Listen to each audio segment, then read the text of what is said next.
familia.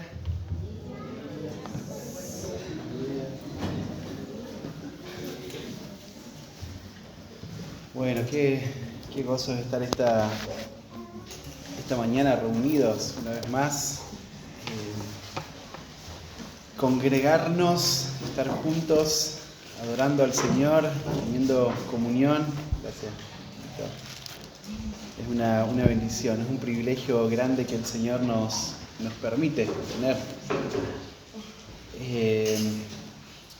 Antes de poder estar y valorar estos tiempos, dice la Biblia ahí en 2 de Corintios que los ojos de las personas están cegados, ¿no? Y antes de estar en Cristo ahí estábamos nosotros también, ¿no? Estábamos cegados y no podíamos ver la belleza que hay en Cristo, la belleza que hay en ser parte del cuerpo de Cristo, ¿no? Y esto es lo que hoy estamos disfrutando, esto es lo que hoy estamos haciendo, nos reunimos como parte del cuerpo de Cristo a escuchar la palabra, a tener comunión, a edificarnos unos a otros, así que es una bendición poder estar juntos.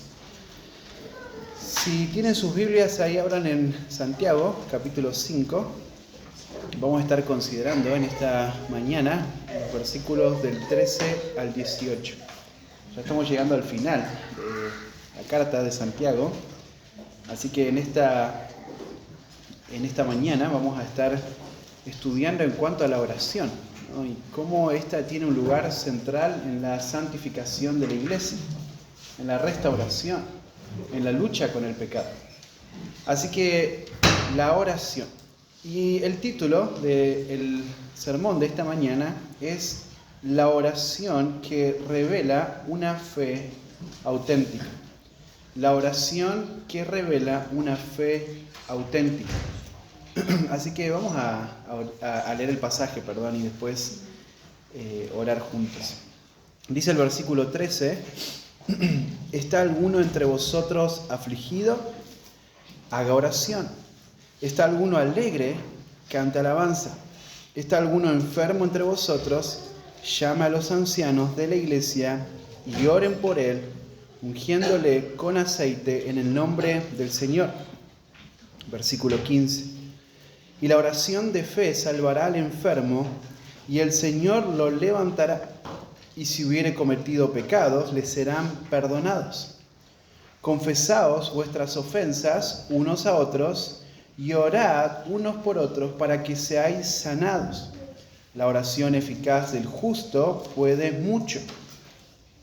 Elías era hombre sujeto a pasiones semejantes a las nuestras, y oró fervientemente para que no lloviese. Y no llovió sobre la tierra por 3 años y 6 meses. Y otra vez oró, y el cielo dio lluvia, y la tierra produjo su fruto. Oremos. Padre, esta mañana, Señor, nos reunimos, nos congregamos en tu nombre, por tu gracia, Señor.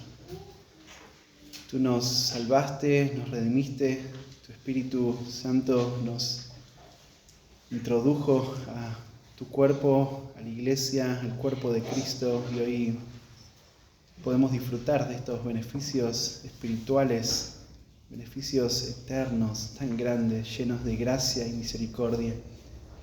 Señor, aún estando muertos en nuestros delitos y pecados, tú nos has dado vida mediante Jesucristo. Por eso es que hoy podemos disfrutar, por eso es que hoy podemos ver la hermosura de Cristo, del Evangelio, de tu palabra. Por eso, Padre, es que podemos congregarnos y disfrutar y crecer y madurar y luchar contra nuestro pecado, Señor. Es por tu gracia, es por la obra que has hecho en la cruz. Somos hoy parte de tu familia y te alabamos, Señor, por eso. Ayúdanos en esta hora a poder concentrar nuestra mente, toda nuestra atención a tu palabra, lo que tú, Señor, tienes para nosotros esta mañana. Te ruego, Señor, que puedas traer mucho fruto en nuestras vidas, Señor, por medio de tu Espíritu, obrando, renovando nuestra mente, llevándonos, Señor, a una vida de obediencia. Padre, gracias. Y nos encomendamos a ti en esta hora. Te lo pedimos en nombre de Cristo Jesús. Amén. Así que la oración que revela una fe auténtica. Este pasaje que vamos a estudiar hoy ha sido uno de los pasajes que en todas las épocas de la iglesia, desde que se escribió hasta ahora, ha sido interpretado de varias maneras erróneas que han traído confusión. Y algunos, por ejemplo, de los más famosos movimientos que han surgido a través de interpretaciones erróneas como esta, es personas, movimientos que lo usan para apoyar la extrema unción, ¿sí? Por ejemplo, los católicos, ¿verdad? Hacen esta práctica y ellos toman este pasaje como una referencia. Y hay otros, ¿sí? Por ejemplo, el movimiento carismático, muchas ramas dentro del movimiento carismático, ¿verdad? Que lo usan para enseñar que siempre, absolutamente siempre, cada momento que se ora, la oración va a traer sanidad física.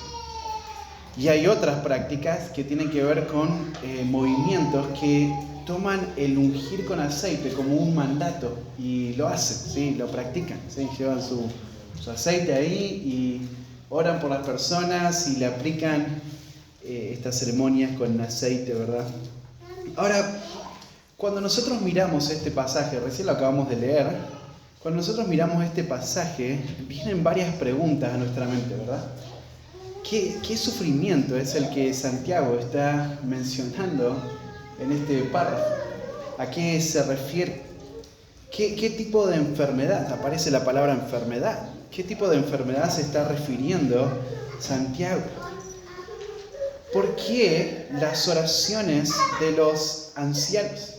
¿Por qué las oraciones de los ancianos? ¿Por qué este rito de los ancianos? ¿Por qué la unción con aceite? ¿Qué significa todo esto? Otra de las preguntas que surge en la mente de una persona que lee este pasaje es, entonces, siempre que oremos va a haber sanidad. Siempre que oremos vamos a ver personas tener buena salud, salir de una situación difícil y ser sanados. Otra de las preguntas es, bueno, ¿cómo se relaciona? Los versículos más abajo hablan acerca del pecado directamente. Entonces, ¿cómo se relaciona la enfermedad con el pecado? ¿Qué tipo de sanidad está hablando Santiago? Y más aún, cuando llegas al ejemplo de Elías, vos pensás, bueno, ¿por qué el ejemplo de Elías? Habría otros ejemplos donde podría haber usado Santiago que ilustre de una forma perfecta la oración de fe y la sanidad. ¿Por qué usar el ejemplo de Santiago? Ahora, la clave para poder entender este pasaje no se encuentra en el estudio de palabras, ¿sí? Porque ahora le voy a señalar algunos detalles del estudio de las palabras, ni siquiera en la estructura del pasaje, sino que la clave está en poder entender el contexto, ¿sí? El contexto de este pasaje. Nosotros sabemos que tratar de entender un pasaje, un versículo, un párrafo aislado de todo lo que le rodea, de toda la Biblia, pero todo lo que le rodea de manera inmediata, sería un crimen eso, ¿verdad? Podemos salir para cualquier lado, ¿verdad? Así que la Biblia no son algunos versículos aislados. A veces parece que esto sí es así en nuestra vida, ¿no? Queremos que la Biblia apoye algo que yo estoy pensando, que yo quiero decirle a otra persona, entonces tomo un pasaje y ahí está el pasaje, ¿verdad? Voy y lo digo. Pero la Biblia no son versículos aislados, sino que hay un mensaje que Dios quiso dar. Hay un mensaje que el autor quiso dar y hay un mensaje que la audiencia, los lectores, pudieron ver y entender, ¿verdad? Y tiene un hilo de pensamiento. Esto no es algo aislado. Esto va en sintonía con toda la Escritura, ¿verdad? Así que, dicho esto, pensemos un poquito en el contexto. Pensemos un poquito en el contexto de esta carta. Santiago escribe esta carta a judíos creyentes que habían sido dispersos por causa de la persecución. Ellos habían huido con sus familias, habían avanzado en diferentes regiones de Palestina por causa de la persecución. Ahí en Hechos capítulo 8, versículo 1 al 4, vos podés ver esto. Y Santiago, en el versículo 1 del capítulo 1, los llama a las 12 tribus que están en la dispersión. Ellos sufrían. Ellos estaban sufriendo por causa de su fe. Ellos estaban sufriendo por ser judíos, pero estaban sufriendo por causa de su fe. Ellos eran creyentes. Ellos habían creído en Jesucristo y esto les había puesto en contra de este mundo y la corriente de este mundo. Así que hay persecución, hay tensión en sus vidas. Ellos salen. Así que miren qué interesante, porque desde el inicio, en el capítulo 1, después de haber presentado esta carta dirigida a estas personas, a estos judíos que están dispersos, dice el versículo 2, tened por sumo gozo cuando os halléis en diversas pruebas, sabiendo que la prueba de vuestra fe produce paciencia.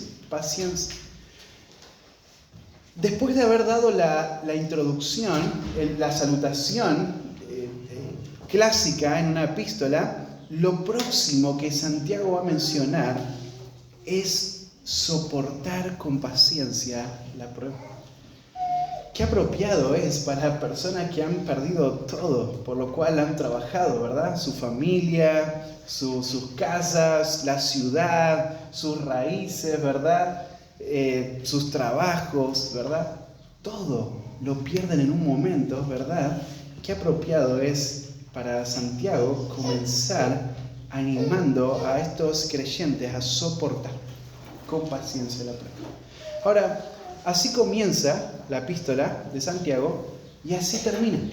Miren qué interesante esto, ¿verdad? Porque el capítulo 5, Santiago va a hablar acerca de la persecución, la opresión que sufrían personas, ¿verdad? En los primeros versículos a causa de los ricos. Versículo 1 al 6 lo estuvimos estudiando. Describe la persecución de pobres por ricos opresores que se aprovechaban para sacarle lo que tenían, ¿no? Incluso lo llevaban a juicios y hasta la muerte, ¿verdad? Por causa de su avaricia, ¿verdad? La avaricia lleva a las personas a vivir y a actuar de esta manera, ¿verdad? Entonces, fíjate, creyentes sufriendo opresión. El versículo 7 al 11 hay una exhortación a perseverar con paciencia en medio de esas pruebas. Porque si bien los primeros versículos, aunque menciona a los pobres que están siendo oprimidos, la exhortación va dirigida a los avaros, ¿verdad? Ahora en el versículo 7 al 11, la exhortación va dirigida a esas personas que están sufriendo ese oprobio de una manera injusta. Esta aflicción, esta persecución de manera injusta. Ellos no hicieron nada para recibir ese mal, pero aún así lo reciben y la orden es perseverar con paciencia en medio de las pruebas. Santiago comienza hablando de las pruebas, soportar. Santiago termina el capítulo 5 alentando a que seamos perseverantes en la prueba. Ahora llegás al versículo 13 y entonces el versículo 13 no te sorprende para nada cuando Santiago comienza hablando acerca del sufrimiento, la dificultad, la enfermedad incluso, ¿verdad? Ahora lo vamos a ver en unos ratitos, ¿no? Y no te sorprende para nada en que Santiago comience con esta oración. Miren, ¿está alguno entre vosotros afligido? Haga oración. Fíjate, empieza hablando acerca de la aflicción. Ahora vamos a estudiarlo cuando pasemos por ahí, ¿verdad? Con más detalle. Hermanos, la oración es el tema de Santiago. La oración y lo va a relacionar Santiago con el pecado, como un medio de gracia para luchar contra el pecado, para ser restaurados del desastre que el pecado va haciendo en nuestras vidas. La oración es la fuente. Y aún la oración es la fuente de la paciencia a la que Santiago estuvo escribiendo los versículos anteriores, cuando llamó a los creyentes a ser perseverantes en medio del sufrimiento, a ser pacientes en medio de la aflicción. La oración es la fuente de esa paciencia espiritual en la cual Santiago ha exhortado a sus lectores a perseguir. La oración ahora es ese canal. La oración ahora se convierte en algo central para poder vivir este principio. Así que el tema central es la oración. Si ustedes miran ahí el mapita, lo pueden ver de forma muy clara como el énfasis de Santiago, ¿no? El versículo 13, hay creyentes que están orando, ¿sí? Alguno está afligido, ore, está alegre, cante alabanza. El versículo 14 y 15, los ancianos de la iglesia oran. El versículo 16, la congregación ora unos por otros. Así que no hay ninguna duda de que la oración es lo que Santiago quiere mostrar, quiere reflejar. Él quiere transmitir esto a sus lectores. Ahora, déjenme hacer un paréntesis antes de meternos a nuestro pasaje, ¿sí? Quiero que observen por un momento este cuidado pastoral de Santiago. Este anciano en la iglesia en Jerusalén, este hombre quien tiene un corazón de pastor y quien está pastoreando a creyentes que están siendo perseguidos, que están sufriendo aflicción, creyentes que están débiles, agotados por causa de la persecución, por causa del pecado, ¿verdad? Ahora Santiago los pastorea, hay un cuidado pastoral. Ahora, cierro el paréntesis, ¿verdad? Así que la oración es el punto. La oración es la idea central que Santiago quiere llevarnos a pensar. Ahora, el punto, y ahora lo vamos a desarrollar mejor en el desenlace del pasaje, el punto no es principalmente la sanidad física. Y de nuevo, vamos a ver que en muchos casos el pecado, este problema espiritual, se va a manifestar aún en la parte física, ¿no? Y vamos a ver algunos ejemplos también, ¿verdad? Pero el punto principal no es la sanidad física, sino la sanidad espiritual. La idea de Santiago acá es restaurar al creyente que está cansado. La idea de Santiago acá es levantar a aquel que está abatido por causa del pecado. La idea de Santiago es fortalecer a aquel que está luchando, aquel que está enredado en algún pecado y no puede salir, no puede escapar. Así que fortalecer al que lucha con el pecado, aquel que está sufriendo por causa de su pecado. Y la oración de fe, es la que va a traer consuelo, restauración. Es la que va a mostrar ese compañerismo, este medio de gracia que es la iglesia, ¿no? Creyentes orando unos por otros. Y la oración eficaz tiene poder, puede mucho. Así que esto es lo que Santiago quiere mostrar. Hermanos, la oración es el recurso que Dios le ha dado a la iglesia para enfrentar el sufrimiento, la debilidad, el pecado. La oración. No se trata de sanar cuerpos, sino que se trata de orar para que Dios levante un corazón que está siendo golpeado por el pecado. Levantar a una persona y fortalecerla en medio de esta aflicción que está viviendo. Y hay algo interesante acá, hermanos, en cuanto a la oración. Y nosotros hablamos hace algunos miércoles atrás, hace un tiempo ya atrás, acerca de la oración. Hay algo interesante en cuanto a la oración, este medio que el Señor nos ha dado, y es esto. Hagan un conteo en su mente y fíjense qué fácil que es para nosotros pasar mucho tiempo disfrutando de otros medios de gracia, ¿sí? Pensaron que iba a salir con los tapones de punta a las redes sociales. No dije nada de eso, ¿verdad? Pero sí, ahora lo voy a decir. Pero podemos pasar mucho tiempo disfrutando medios de gracia, ¿verdad? Entonces, por ejemplo, la comunión. Qué linda es la comunión, ¿verdad? Y estamos acá y si Herbie no se para y empieza la reunión, podemos estar hablando 1 hora más ahí, ¿no? Compartiendo, interactuando, ¿no? Y los días de comunión podemos, si no nos echas, Robert ahí nos manda a la casa, podemos quedarnos, ¿no? Armar un campamento y dormimos ahí, ¿verdad?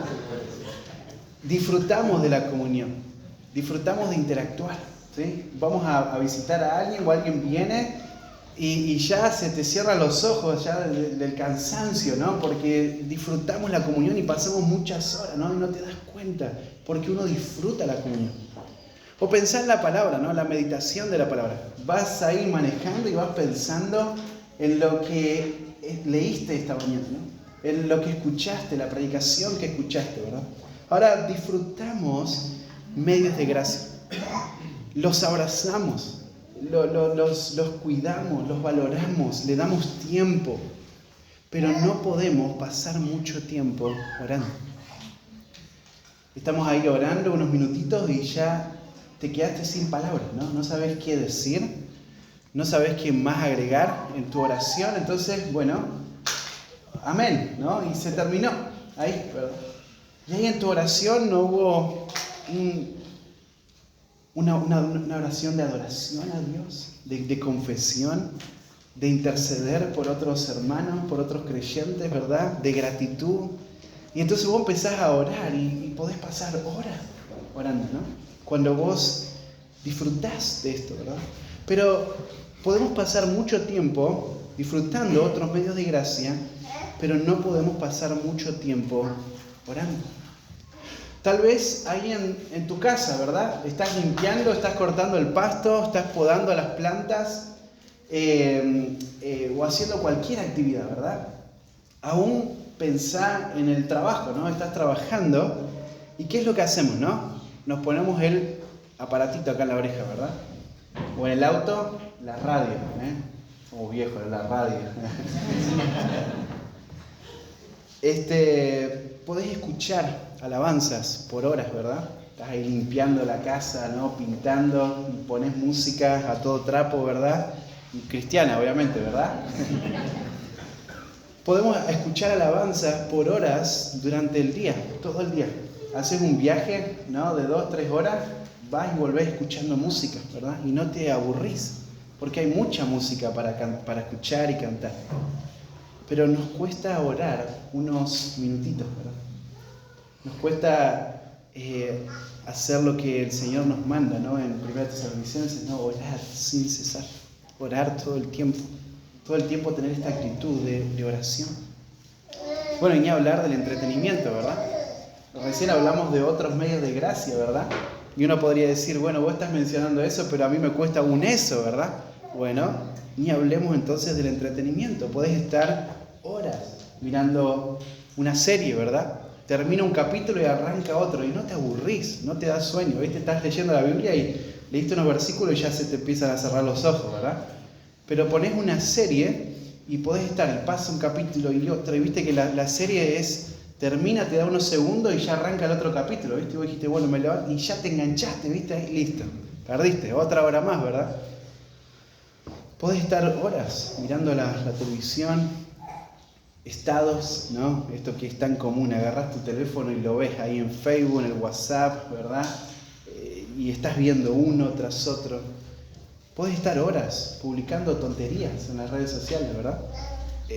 Hora tras hora. La semana pasada hablamos de esto, ¿no? Cómo aún la mentira se ve reflejado en eso, ¿no? Cómo quiero mostrar cosas que no son una realidad en mi vida, ¿verdad? Podés estar horas en las redes mirando videos. Se llaman Reels ahora, ¿eh? ¿Sabían eso o no? Anótenlo, viejito, Reels, tienen que decir. Podés estar horas mirando Reels, ¿lo digo bien? No. Sí.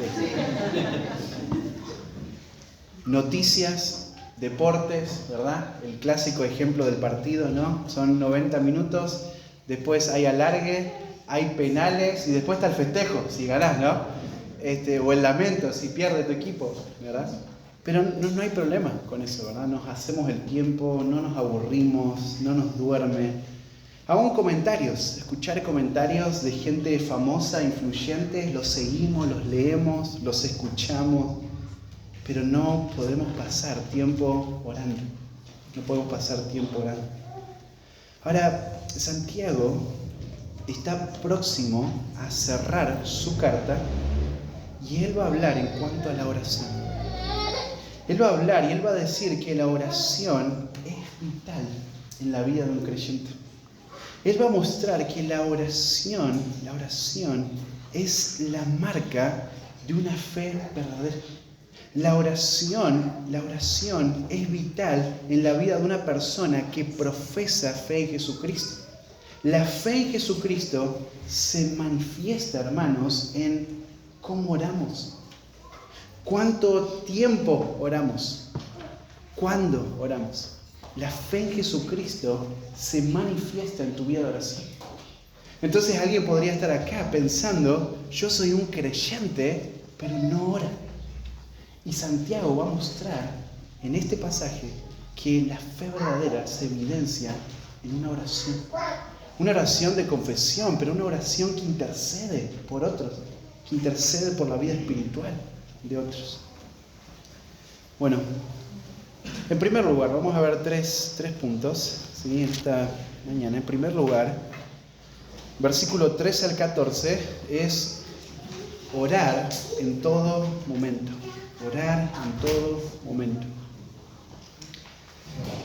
Miren ahí el versículo 13 y 14 dice: ¿está alguno entre vosotros afligido? Haga oración. ¿Está alguno alegre? Cante alabanza. ¿Está alguno enfermo? Llame a los ancianos de la iglesia y oren por él. Miren, estos versículos muestran cómo en toda situación, en todo momento, el creyente confía en Dios. El creyente va en oración. Santiago acaba de presentar tres posibles situaciones. Miren, el versículo 13 comienza diciendo: ¿está alguno entre vosotros afligido? Así que vos podés ver eso ahí y lo podés ver el versículo 19. Si alguno entre vosotros se ha extraviado de la verdad. Esto lo vamos a estudiar la semana que viene, si el Señor lo permite, ¿verdad? Pero fíjate, Santiago ha usado esta expresión antes para mostrar situaciones que probablemente se estaban viviendo en la vida de los hermanos. Si vos lees ahí el capítulo 1, versículo 5, dice: y si alguno de vosotros, o sea, si hay alguien entre la congregación que tiene falta de sabiduría, que la pida a Dios, dice Santiago, ¿verdad? Tenemos otros ejemplos, ahí el versículo 23, por ejemplo, ¿no? Pero si alguno es oidor, entonces tenemos que obedecer la palabra. Tenemos que vivir en obediencia a la palabra de Dios. Pero si hay alguno en la congregación que es un oidor y no es un hacedor, dice Santiago, se está autoengañando, ¿verdad? Así que fíjate de nuevo esta expresión: algún hermano, algunos de ellos tal vez estaban viviendo de esta manera. Versículo 26, si alguno se cree religioso entre vosotros. Capítulo 2, versículo 16, otro ejemplo: y si alguno de vosotros, le dice, ¿verdad?, frente a esta situación de alguien que está en necesidad, ¿verdad?, de mantenimiento, y alguno le dice, ¿verdad? Así que Santiago usa esta expresión para mostrar, tal vez hay algunos dentro de la iglesia que están viviendo de esta manera. Tal vez hay algunos dentro de la iglesia que están afligidos. Ahora miren qué interesante esa palabra, entre vosotros, dice afligido. O sea, dentro de la congregación, si hay alguno que está afligido. Esta palabra afligido tiene que ver con sufrir algún tipo de desgracia. Tiene que ver con padecer, experimentar dificultades. Esta palabra aparece en 2 de Timoteo, capítulo 2, versículo 9, para hablar acerca de alguien quien sufre penalidades, ¿sí? Pablo lo habla en relación a sí mismo, ¿no? Sufro penalidad, ¿no? Sufrir penalidad, aflicción.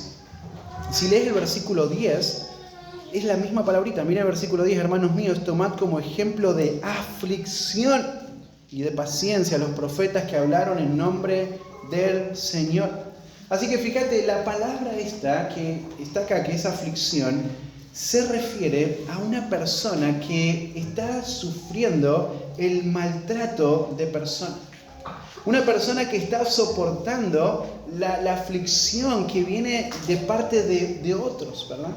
Ahora, no tiene que ver con enfermedades físicas, ¿verdad? Sino que tiene que ver con sufrir penalidades. Así que Santiago, al menos en esta primera parte, ahora vamos a ver que va a usar la palabra enfermedad más abajo, Santiago no se dirige a los que sufren enfermedades físicas, sino a personas que están siendo oprimidas. Personas que fueron encarceladas injustamente por ricos opresores. Por personas, ¿sí? Personas fuera de su entorno que les persiguen, los tratan de una manera inadecuada, los tratan de una manera violenta, los persiguen. Así que Santiago hace mención a esta situación en la vida. Esta situación que probablemente, hermano, muchas veces tal vez te has encontrado ahí, en tu historia, ¿verdad? Si mirás para atrás, ¿verdad? Esta situación de la vida donde el creyente es afligido, donde creyentes son afligidos en diferentes situaciones que vienen a su vida y le atribulan. Son tragedias muchas veces, ¿verdad? Situaciones que vos no esperás y llegan a tu vida. Y entonces, fíjense el llamado y el mandato de Dios para personas que están siendo afligidas. ¿Cuál es? Bueno, el mandato está acá, miren el imperativo. Haga oración. Fíjate, en medio de estas situaciones de todo tipo que llegan a la vida del creyente, ¿cuál es la respuesta del creyente? ¿Qué es lo que el creyente hace? Bueno, dice, haga oración. Este es un imperativo, esta es una orden. Y esta palabra es interesante porque el sentido de esta palabra, aunque tiene que ver con rogar, con pedir, ya lo vamos a ver, esta palabra especialmente tiene la idea de levantar la vista. Este es el sentido de la palabra, ¿no? Una persona que está siendo afligida, que está sufriendo en diferentes formas en su vida, entonces lo que hace el creyente es deja de mirar alrededor y lo que hace es mira al cielo, mira al Señor, busca refugio, busca fortaleza en aquel quien es su castillo fuerte, en aquel quien es su roca, es su fortaleza y es el Señor. Hermanos, cuando el creyente atraviesa momentos de dolor, momentos de dificultad, Santiago recuerda, hermanos, la respuesta no es la autocompasión, no es la ansiedad, no es el deprimirse hasta el polvo, ¿verdad? Sino que la respuesta es orar. La respuesta es levantar la mirada al cielo y clamar al Señor. Hermanos, la oración es el camino para resistir la aflicción. La oración es el camino por el cual yo voy a poder soportar con paciencia la prueba, lo que estuvimos estudiando la semana pasada. ¿Y por qué la oración es el camino? Bueno, porque la oración lo que hace es me conecta con mi Dios, con mi Creador, con mi Señor. Él es quien es el verdadero consuelo en medio de la aflicción. Miren lo que dice ahí en 2 de Corintios capítulo 1, versículo 3 al 5. 2 de Corintios capítulo 1, versículo 3 al 5. Pueden buscarlo ahí en sus Biblias.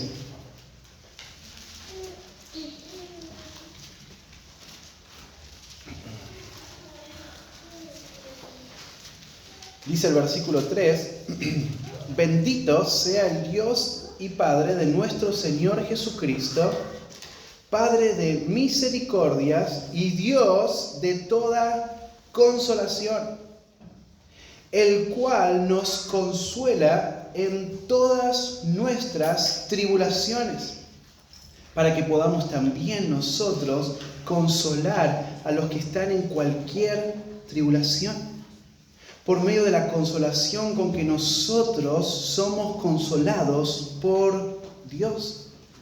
Porque de la manera que abundan en nosotros las aflicciones de Cristo, así abunda también por el mismo Cristo, nuestra consolación.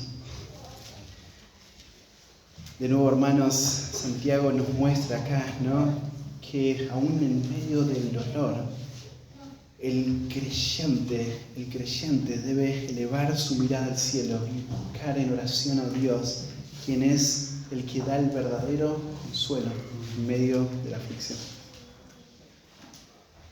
Todos nosotros sabemos esto, ¿verdad? No es nada nuevo lo que estamos escuchando, pero fíjense qué interesante, y es que cuando nosotros nos encontramos en situaciones así, lo primero que solemos hacer es desesperarnos, ¿no? Es ponernos ansiosos, ¿verdad?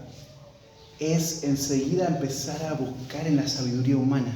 ¿Qué es lo que debo hacer en esta situación? ¿Qué es lo que tal persona haría?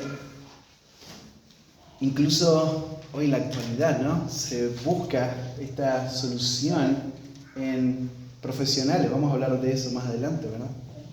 Pero en cambio el creyente lo que debe hacer es buscar aquel a quien es el Padre de misericordia y Dios de toda consolación.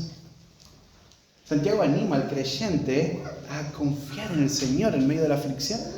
Santiago anima al creyente a hacer lo mismo que Pedro dijo, y lo vimos la semana pasada en el capítulo 5, versículo 7 de Primera de Pedro: echad sobre el Señor toda vuestra ansiedad. ¿Por qué? Porque Él tiene cuidado de vosotros. Él tiene cuidado de vosotros. Ahí en Jonás capítulo 2, versículo 7, Jonás, aún en medio de su desobediencia, cuando estaba ahí atrapado dentro de ese gran pez, él clamó: cuando mi alma desfallecía en mí, me acordé de Jehová, y mi oración llegó hasta ti en tu santo templo. Tu santo templo. Miren, de vuelta ahí en Santiago, volvé a Santiago 5, 13. ¿Qué es lo que hace el creyente en aflicción? Hace oración. Hay un detalle más que no quiero dejar pasar de este mandato. Es un mandato, pero el tiempo de este mandato indica que esta acción debe ser realizada de manera continua, ¿sí? Es decir, no se trata de una oración casual. No se trata de una oración de desesperación. ¿Viste cuando ya estás con la soga al cuello y no te queda otra y qué hacer? Dios, ayúdame, ¿verdad? Estás ahí en las últimas, ¿verdad? Probaste por todos los caminos, fuiste orgulloso, rebelde, y el Señor te arrinconó, y entonces, bueno, oro, ¿verdad? Fíjate, este mandato no es una oración casual, ocasional, sino que es la actitud de alguien quien permanece en oración constante. Es lo mismo que Pablo dice ahí en Primera de Tesalonicenses 5, ¿verdad? Debemos orar constantemente, sin cesar, todo el tiempo. Permanecer en oración constante. Por eso, hermanos, cuando la vida se vuelve un tanto difícil, trae situaciones difíciles a nuestra vida, cuando hay situaciones pesadas, cuando la fe se debilita, cuando la persecución te abruma y la tristeza empieza a aplastarte, lo que debes hacer no es algo que antes no hiciste, sino seguir orando, seguir orando. La actitud de orar no es de un momento particular en tu vida, sino es seguir buscando a Dios. Y ahora lo vamos a ver cuando hable de la alegría, cuando uno está alegre, ¿verdad? Así que, hermanos, el Señor es quien te sostiene. El Señor es quien consuela tu vida, y esta es una verdad básica. Esto que te estoy diciendo no es nada nuevo. No es nada nuevo. Esto es algo de lo cual vos sabés en el momento en el que te convertiste. Incluso muchos, aún antes de convertirse, sabían que debían orar a Dios, ¿verdad? Todos lo sabemos, pero muchas veces lo dejamos de lado. Como hablamos en la introducción, ¿no? Le damos más valor a otros medios de gracia, lo cual no está mal, esos medios de gracia, solamente que no te olvides de esto. Descuidamos la oración, lo dejamos de lado, ¿no? Así que la oración constante es el remedio que Dios nos da para enfrentar el sufrimiento. para hallar consuelo en el Señor. Así que, hermanos, todo el tiempo y aún en medio de la tribulación debemos acudir a Dios en oración. ¿Sí? ¿Le suena esa frase? La cantamos recién, ¿verdad? Bueno, yo tenía anotado acá el himno para leerlo, pero no lo voy a leer porque ya lo cantamos, ¿verdad? Entonces tenemos que acudir a Dios en oración, ¿verdad? Pedir por su gracia para no desmayar en medio de la aflicción. Así que está alguno afligido, tiene que hacer oración. Pero sigue ahí, ¿no? La exhortación de Santiago, y él va a decir, ¿está alguno alegre? Y ahora acá empieza a hablar acerca de una actitud de alegría, de ánimo, ¿verdad? Esto es lo contrario a lo que acabo de mencionar. El tiempo de aflicción es un tiempo donde uno está metido en una situación pesada, difícil, ¿verdad? Pero ahora muestra lo opuesto a eso, ¿no? Hay una actitud de ánimo, hay una actitud de ánimo. ¿Se acuerdan ahí en Hechos, capítulo 27, versículo 22 al 26? Cuando están sufriendo ahí Pablo y todos los que iban en el barco una gran tempestad, tenían terror por la muerte, ¿no? Por lo que estaban viendo. Y entonces Pablo en el versículo 22 dice, ahora os exhorto a tener buen ánimo. Y él explica por qué, ¿verdad? Pues no habría ninguna pérdida de vida entre vosotros, sino solamente de la nave. Es decir, se va a destruir el barco, pero nadie va a morir, dice Pablo, ¿verdad? Imagínate, están ahí en medio de la tempestad, todos alterados, todos nerviosos, pero acá hay un hombre, quien es Pablo, quien tiene una confianza absoluta en Dios, ¿verdad? Y dice, tengan buen ánimo. Y esta es la palabra, ¿no? Alegre, ánimo. Esta noche ha estado conmigo el ángel de Dios, de quien soy y a quien sirvo, diciendo, Pablo, no temas, es necesario que comparezcas ante César, y aquí Dios te ha concedido todos los que navegan contigo. Por tanto, dice Pablo, versículo 25, oh varones, tened buen ánimo.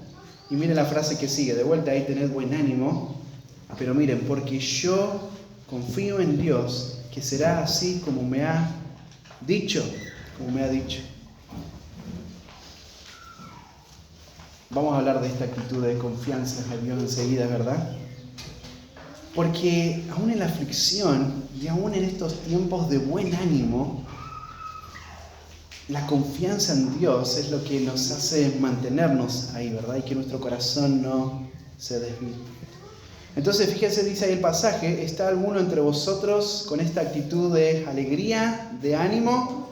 Cante alabanza. Acá tenemos otro imperativo. Fíjense lo que va a hacer el creyente que está en un tiempo de ánimo, de alegría, entonces va a expresar por medio de un canto. Ahora lo vamos a ver, esta palabra tiene que ver con una palabra que se utiliza para hablar del salmo, ¿verdad? Entonces, a través del canto de gratitud a Dios, va a reconocer este tiempo favorable que hoy estoy viviendo, viene de la mano de Dios. Este tiempo favorable que hoy estoy viviendo no es el resultado de mi sabiduría, de mis decisiones. Este tiempo favorable viene de la mano de Dios.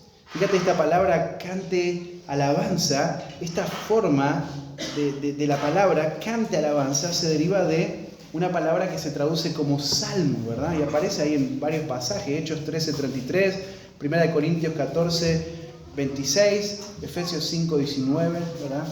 Ahora, la alabanza y la oración están íntimamente relacionadas. Recién les contaba en la introducción, a veces oramos 2 o 3 minutos y ya no tenéis más nada que decir. Bueno, acá tenés un aprendizaje para tu vida de oración, ¿verdad? O un recordatorio. La alabanza y la oración están estrechamente relacionadas. De hecho, la alabanza, hermanos, es una forma de orar a Dios, de clamar a Dios. Filipenses 4:6, Colosenses 4:2. Tanto la alabanza como la oración son esenciales para el fortalecimiento de la vida espiritual de una persona que está siendo afligida. Orar y alabar. Los que logran mantener una actitud alegre en el sufrimiento es porque confían en Dios. Yo recién les mostré el ejemplo de Pablo, ¿verdad? Él confía en Dios. Y entonces canta alabanza al que es afligido. Pero fíjate, acá hay una persona que, como le decía, es un contraste, está del otro lado de la vereda, ¿no? Es una persona que está alegre, que está de buen ánimo, porque el Señor le ha favorecido. Ya no hay más aflicción como si hubo en otro momento de su vida. Y ahora Santiago menciona acá estos que están en este estado de ánimo, ¿no? Entonces, tienen que tener su mente en el Señor. Tienen que tener esta actitud de adoración a Dios, ¿verdad?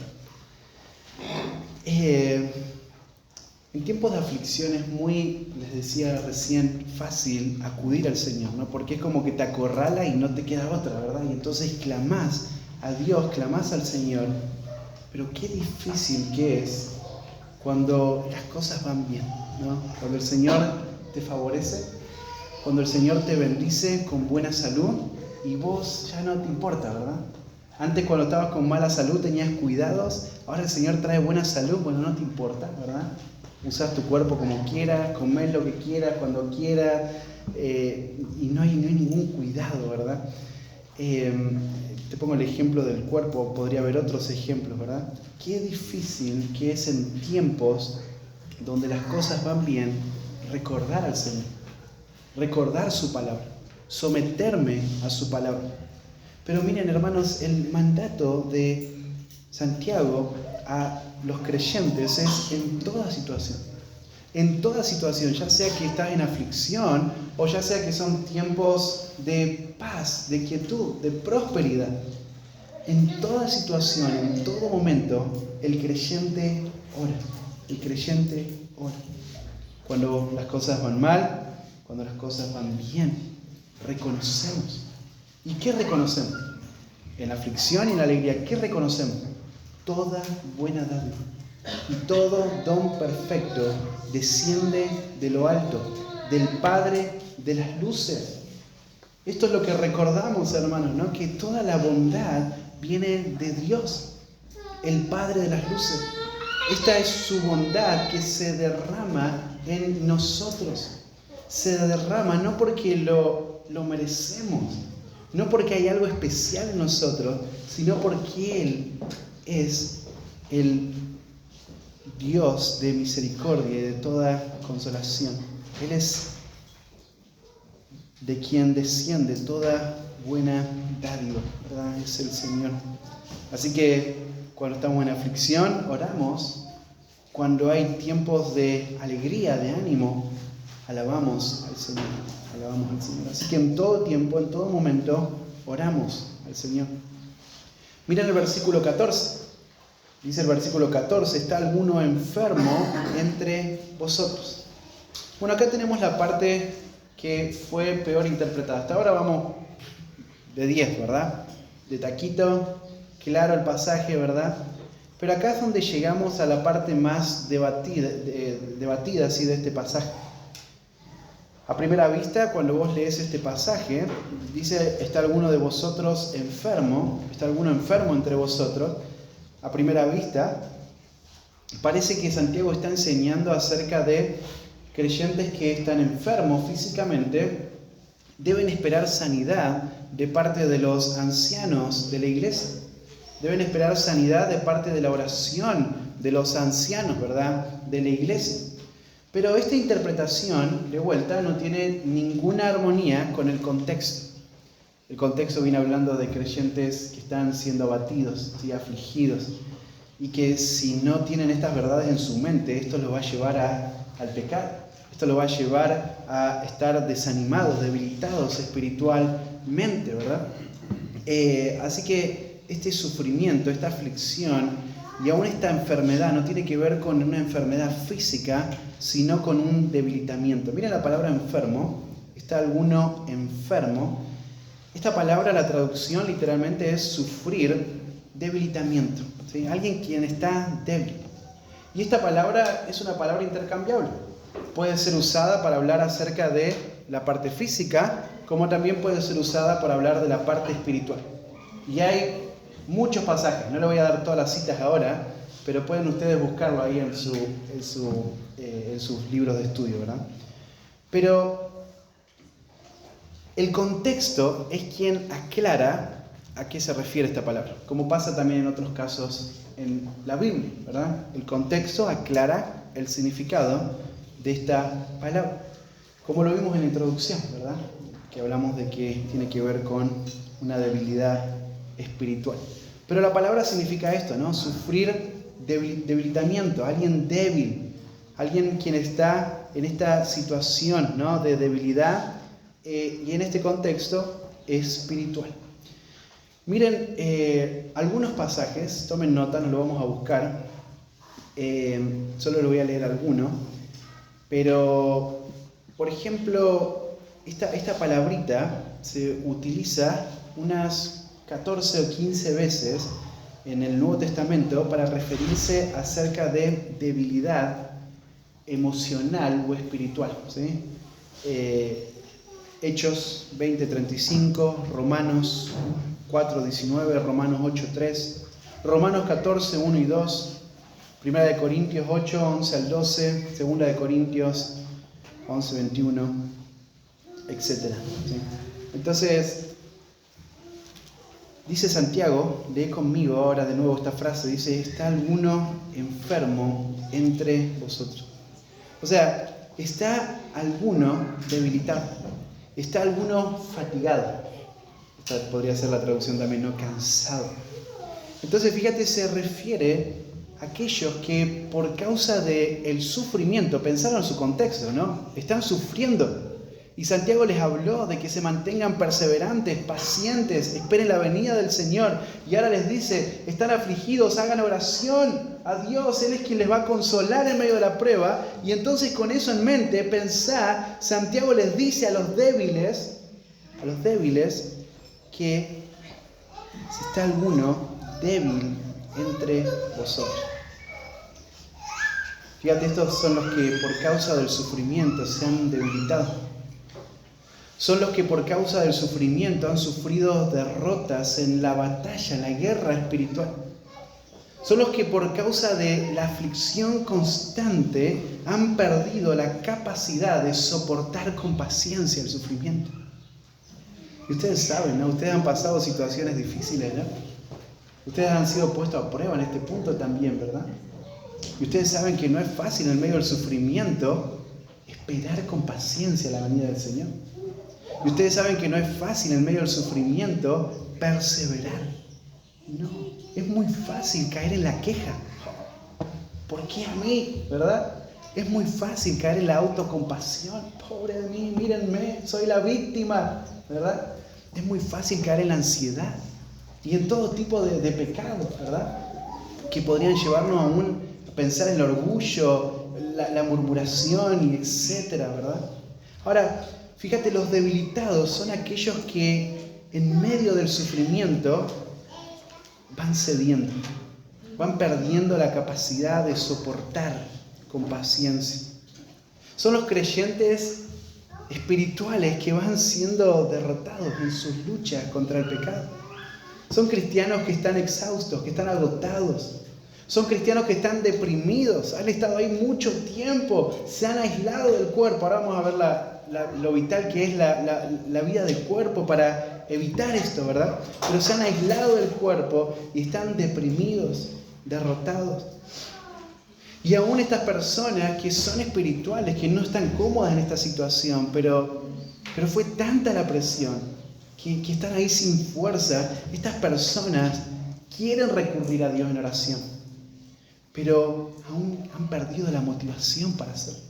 No quieren orar, no tienen el deseo de leer las Escrituras, no tienen el deseo de que nadie les vaya a ver, no tienen el deseo de encontrarse con nadie, no tienen el deseo de congregarse. Están cayendo en actitudes pecaminosas.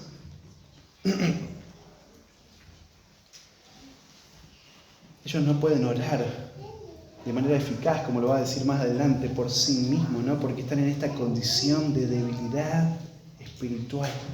Y entonces, ¿qué es lo que necesita un débil espiritual? ¿Se acuerdan ahí en 1 Tesalonicenses 5:14? Los de poco ánimo necesitan ser alentados. Necesitan ser alentados. Los que están débiles espiritualmente necesitan la ayuda de creyentes espirituales fuertes, que van madurando, que van creciendo en su fe. Déjeme decir algo acá en cuanto a la enfermedad física, ¿sí? Porque uno podría decir, bueno, el contexto la aclara, pero ahí dice enfermedad, Josué, y esa palabra se podría traducir como enfermedad también. Bueno, podría ser que este debilitamiento espiritual no quite el hecho de que también haya debilidad física en una persona, producto de ese mismo debilitamiento espiritual. Y esto sería también muy fácil de verlo en la Biblia, ¿no? Porque 1 Corintios estuvimos hace unos años atrás y lo vimos en el capítulo 11. Algunos se enfermaban y otros morían por causa de su pecado, ¿sí? Y Pablo es muy claro en decir eso. Pero por ejemplo podés ver en el Salmo cuando el salmista se ve a sí mismo, ¿no? Como una persona quien sufre el pecado y aún su cuerpo manifiesta esta debilidad espiritual que él tiene.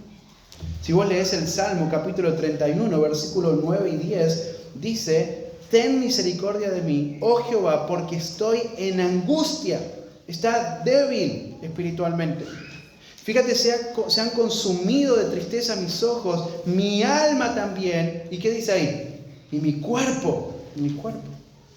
Porque mi vida se va gastando de dolor y mis años de suspirar. Se agotan mis fuerzas a causa de ¿qué? De mi iniquidad. Y mis huesos se han consumido. No es de sorprenderse cuando una persona ve cómo el pecado va afectando su vida. Y aún esto lo podemos ver en la vida natural. ¿Por qué nos envejecemos? ¿Por qué nos enfermamos? ¿Por qué vamos camino hacia la muerte? Bueno, por causa del pecado. Pero fíjate acá, el salmista lo muestra de una manera clara. Miren el capítulo 32, si saltean ahí un pasaje, si saltan un pasaje, van al capítulo 32, los primeros versículos: bienaventurado aquel cuya transgresión ha sido perdonado y cubierto su pecado. Bienaventurado el hombre a quien Jehová no culpa de iniquidad y en cuyo espíritu no hay engaño. Mientras callé, se envejecieron mis huesos en gemir todo el día, porque de día y de noche se agravó sobre mí tu mano. Se volvió mi verdor en sequedades de verano. Fíjate, hay una relación estrecha en la Biblia entre la debilidad espiritual y la debilidad física. Tenemos que entender algo también, ¿no? Una persona que está débil, está postrada, no tenés que llegar a la consejería y decirle es por causa de tu pecado, ¿verdad? Porque eso no es así, ¿no? O probablemente no lo sea, capaz que sí, ¿verdad? Porque puede haber situaciones de creyentes que están siendo debilitados y su cuerpo no manifiesta eso, ¿verdad? Entonces, vos y yo somos el claro ejemplo de eso, ¿verdad? Estás acá ahora, parado, ¿no? Y no te duele nada en el cuerpo y estuviste pecando, ¿verdad? Durante estos días, ¿verdad? Entonces, una persona que está enferma no es necesariamente porque pecó y está en esa condición, pero hay una relación entre debilidad espiritual y debilidad física. Entonces, bueno, acá tenemos esta situación. Acá hay la situación de un creyente que está debilitado, está abatido por el pecado.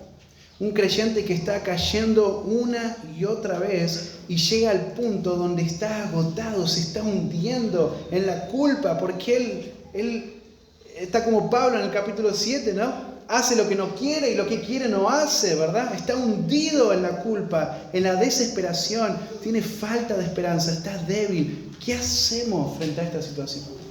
¿Qué hacemos frente a esta situación que aún puede traer consecuencias físicas en la vida de una persona? ¿Qué hacemos? Bueno, ahí con la poquita motivación que le queda a esta persona, lo que hace es esto, escuchen: llame a los ancianos, llame a los ancianos. Así que una persona que está débil espiritualmente, entonces con esa poca motivación y deseo de abandonar el pecado que tiene en su vida, lo que va a hacer es va a llamar de cerca. Miren algo interesante de esta palabrita, ¿no? En primer lugar es una orden, es un imperativo. Pero en segundo lugar tiene que ver con esto, ¿no? Con llamar cerca, llamar cerca. Hermanos, es necesario informar la situación. Fíjate, Santiago introduce el tema de la confesión ahora, ¿verdad? Porque va a hablar de que debemos confesar unos a otros más adelante, ¿verdad? Santiago introduce este tema de la confesión. Debemos informar, debemos confesar, debemos pedir ayuda, pedir oración. Esta es la idea, ¿no? Llamar al lado de. Entonces los ancianos se los llama para que ellos vayan y levanten a esta persona que está débil, Esto es lo mismo que dice Pablo en Gálatas capítulo 6, versículo 1, hablando de creyentes que son maduros, creyentes espirituales. ¿Qué es lo que tienen que hacer? Si hay alguno que fue sorprendido en alguna falta, debemos restaurarle con espíritu de mansedumbre. Fíjate, Santiago no está diciendo nada nuevo, ¿no? Los que son espirituales tienen que restaurar, tienen que interceder en la vida de aquellos que están debilitados por el pecado.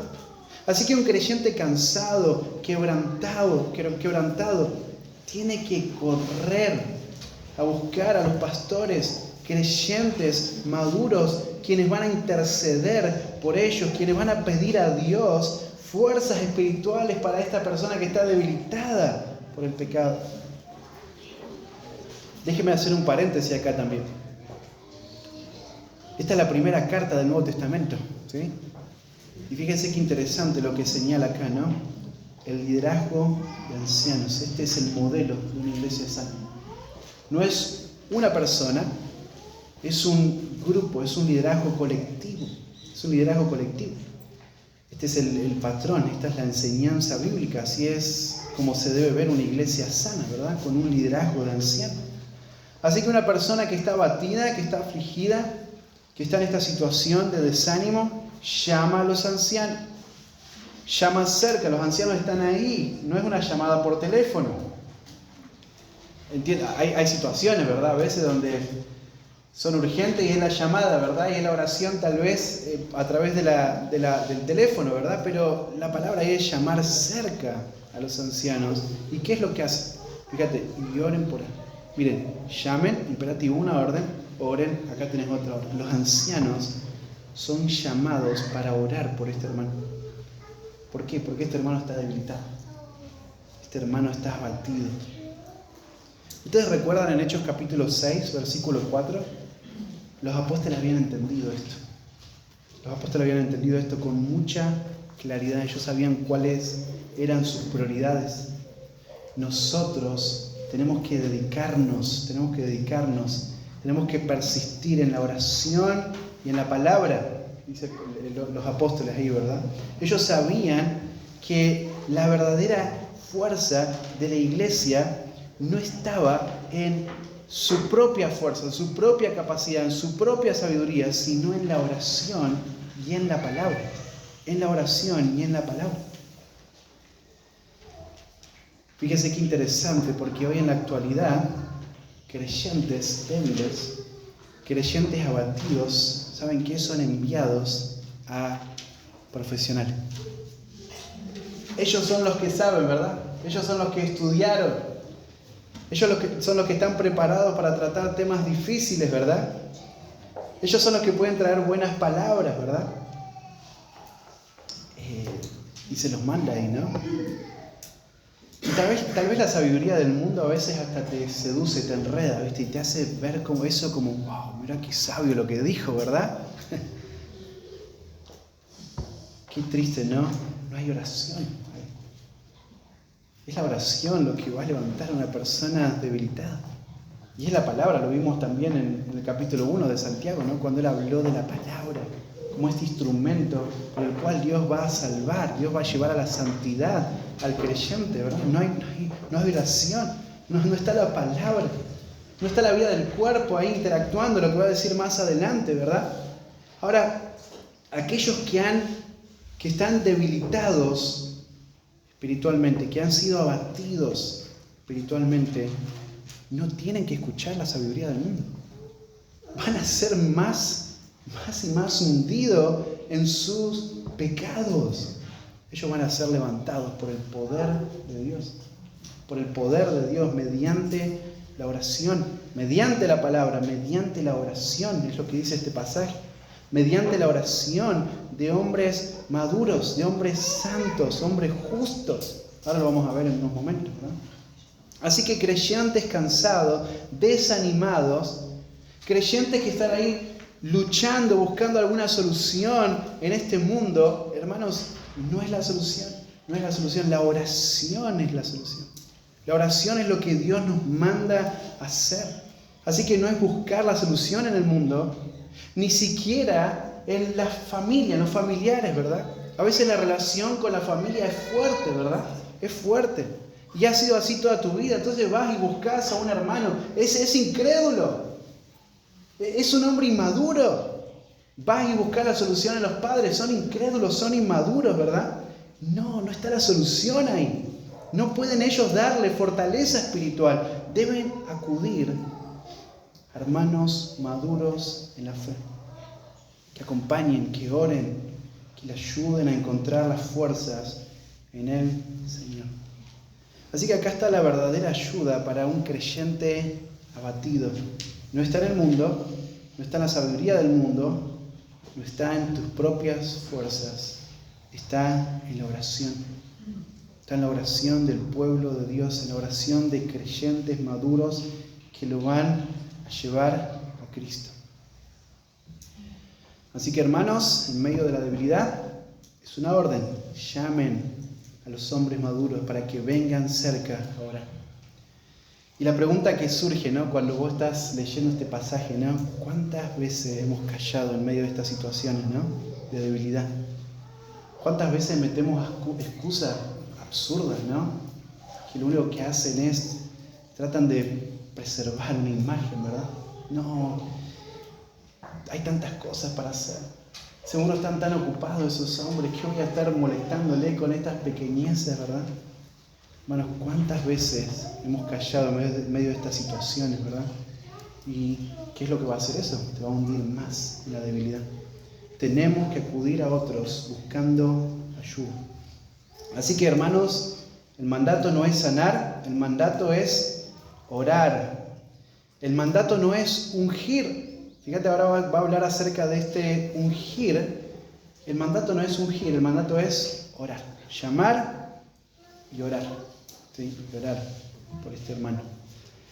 Miren lo que va a decir ahí que los ancianos hacen o hacían, ¿no?, ungiéndole con aceite en el nombre del Señor. De vuelta yo les mencionaba en la introducción que algunos toman esto como un sacramento, pero esto era una práctica común en ese tiempo. ¿Sí? Nosotros tenemos que estudiar el pasaje en su contexto, ¿no? Y uno de los contextos es poder entender qué significaban estas cosas en esa cultura, ¿no? ¿Qué tenían que ver con esa cultura, esa gente? ¿Qué es lo que ellos están entendiendo cuando leen esto, verdad? Y entonces esto era una práctica común de esos tiempos. Esto era una práctica común para personas débiles, personas heridas. El aceite lo que hacía era aliviar, refrescar, esta es la idea, ¿verdad? Si ustedes ven en Lucas capítulo 10, versículo 34, cuando ustedes ven al buen samaritano que encuentra a esta persona que pasaba por ahí, que lo golpearon, lo robaron, lo asaltaron, dice que se acercó, vendó sus heridas y le echó aceite y vino. Aceite y vino, ¿verdad? Entonces, ¿por qué hizo esto? Bueno, para aliviar su dolor, para aliviar su dolor. Isaías capítulo 1, versículo 6, vos podés ver aún esto, ¿no? Como el profeta Isaías, hablando del pueblo de Israel, menciona esto, ¿no? Y menciona el aceite para suavizar las heridas. Así que esta es una práctica común. Esto no tiene que ver con un sacramento, esto no tiene que ver que los ancianos van entonces con una botellita ahí de aceite, ¿verdad?, enganchada ahí del cinturón, ¿no? Y entonces arma toda una ceremonia, un rito. No, esto tiene que ver con una práctica común. El aceite proveía bienestar, suavidad. Y otra cosa, esto no es una ordenanza. ¿Por qué hacerlo si no es un mandato, verdad? te lo presenta ahí como una práctica de ese tiempo, ¿verdad? Así que los débiles deben llamar a los ancianos deben ir y deben orar, ¿sí? Y a lo sumo llevamos un ibuprofeno si te duele la cabeza, ¿sí? O la llevamos a Silvia y a Luisa que la revisen. Miren lo que dice ahí el pasaje. Dice, en el nombre del Señor. En el nombre del Señor. Hermanos, el Señor es el que lo va a levantar. No tiene que ver con los ancianos. No tiene que ver con un poder especial de los ancianos. No tiene que ver con la capacidad de otros. Es el Señor. Es cuando vos te pones bajo la autoridad del Señor. Fíjate la expresión que usa ahí, el Señor. Cuando vos te pones bajo su mano, bajo su palabra, acá está el punto, ¿verdad? Hacer algo en el nombre del Señor, en el nombre del Señor.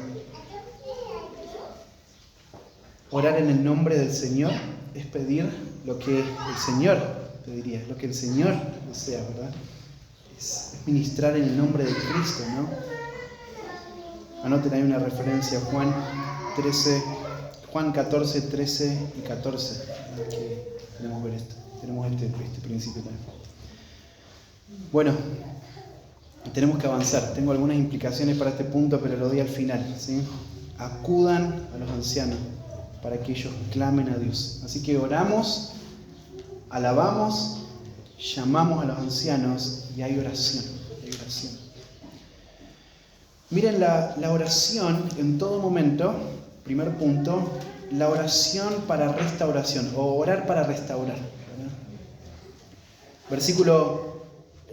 Final del versículo 14 dice, versículo 15, y la oración de fe salvará al enfermo y el Señor lo levantará, y si hubiese cometido pecados le serán perdonados, ¿sí? Fíjense acá el versículo 15 nos da la consecuencia de lo anterior. Es decir, orar trae restauración. Y acá tenemos algo interesante porque dio imperativos recién, pero ahora nos presenta verbos que están en su tiempo futuro. Fíjate, dice salvará, levantará, serán perdonados. Fíjate, está hablando de acciones que van a suceder en el futuro, ¿sí? Mientras que recién hablamos de órdenes que deben ser hechas de manera continua, ¿verdad? Dice ahí el versículo 15, y la oración de fe salvará al enfermo. Este es otro caso donde esta palabrita enfermo podría confundir, ¿sí? Pero ya quedó bastante claro, ¿verdad? No hay que seguir metiéndonos de vuelta en todo ese tema, ¿verdad? Pero dice la oración, fíjate, esta oración, la palabra es un ruego, este es un anhelo, un deseo, es decir, anhelo, deseo la restauración de este hermano. Y es un ruego, es un anhelo, es un deseo de fe, de fe. ¿Por qué? ¿Por qué es de fe? Porque esta persona que está orando está confiando en que Dios va a llevar a cabo su voluntad. ¿Te acordás ahí en el capítulo 1, versículo 6? Pida con fe, no dudando, ¿no? Porque el que duda es semejante a la onda del mar, dice Santiago, y léelo después, ¿verdad? Pero fíjate, esta es una persona que ora, que pide con fe, no está dudando, está confiando, está confiando. Esta oración de fe es una persona que ora confiando en que Dios hará lo que prometió. Dios hará su voluntad. Esta oración de fe es la que Dios, hermanos, va a usar para salvar a aquel que está debilitado y abatido. Aun cuando está sin fuerza, cuando está debilitado, entonces podemos orar y Dios va a salvar, Dios va a levantar. Aún esta persona en su propia debilidad puede orar, clamar a Dios y Dios va a salvar. Entonces, la oración de fe salvará. La palabra salvará no necesariamente se refiere a la sanidad física, ¿sí? Por lo general esta palabra sozo se utiliza para hablar acerca de la salvación espiritual, de la condenación, ¿verdad? Se podría usar también para sanidad física. Pero dice, la oración de fe salvará al enfermo. Esta palabra que utiliza acá la Reina Valera, yo pienso que no es la mejor traducción, ¿verdad? Pero no la va a cambiar, ¿no? Por lo que yo piense, ¿verdad? Ustedes pueden leerlo en la Biblia de las Américas incluso, pero esta palabra es una palabra que aparece también en Hebreos, capítulo 12, versículo 3. Entonces podríamos pensar, yo se los leo, miren, para que no lo busquen: considerad aquel que sufrió tal contradicción de pecados contra sí mismo, para que vuestro ánimo no se canse hasta desmayar, porque aún no habéis resistido hasta la sangre combatiendo contra el pecado. Fíjate, esta palabra aparece ahí y aparece esta palabra haciendo referencia a una situación espiritual, ¿no? A una situación donde una persona está sufriendo y no debe cansarse, no debe desmayar, tiene que seguir luchando, y hay el versículo 4, contra el pecado, ¿verdad? Así que Santiago de vuelta se está refiriendo no a una enfermedad física, sino a la restauración de creyentes que están débiles y abatidos. ¿Sí? Acá la idea es, la oración de los ancianos va a librar a estos creyentes de la debilidad espiritual y los va a restaurar en su vida espiritual. Esta es la idea, ¿no? Porque dice el versículo: la oración de fe salvará al enfermo y el Señor lo levantará. Fíjate, de vuelta, el Señor es quien hace la obra. Los ancianos están orando confiando en Dios según su voluntad, como lo dice 1 Juan 5:14, pero es el Señor quien hace su obra. Él es quien va a restaurar al débil. Él es quien va a restaurar a aquel que se arrepiente. Así que estas oraciones van dirigidas a Dios, porque Él es quien va a levantar, va a despertar, ¿no? Mediante la oración eficaz de hombres santos, Dios va a restaurar a una persona que está débil, ¿verdad? Miren, el versículo dice: y si hubiere cometido pecados, ¿sí? Si hubiere cometido pecados, ¿sí? Si hubiera pecados cometidos, ¿sí? Sería la mejor traducción. Si hubiera pecados cometidos, pueden ser pecados de los cuales esta persona no se ha arrepentido, ¿verdad? Los tiene ahí. Y es probable que este debilitamiento fue causado por eso, ¿no? Por esos pecados, ¿verdad? Que no se arrepiente, que no puede abandonar. Esto es lo que hace el pecado, ¿verdad? Debilita, ¿no? Nos abate y puede llevarnos aún hasta la muerte, como lo mencionamos antes, ¿verdad? Ahora, de nuevo, el pasaje no está hablando de sanidad física, sino que estos pecados que traen esta derrota, esta debilidad espiritual.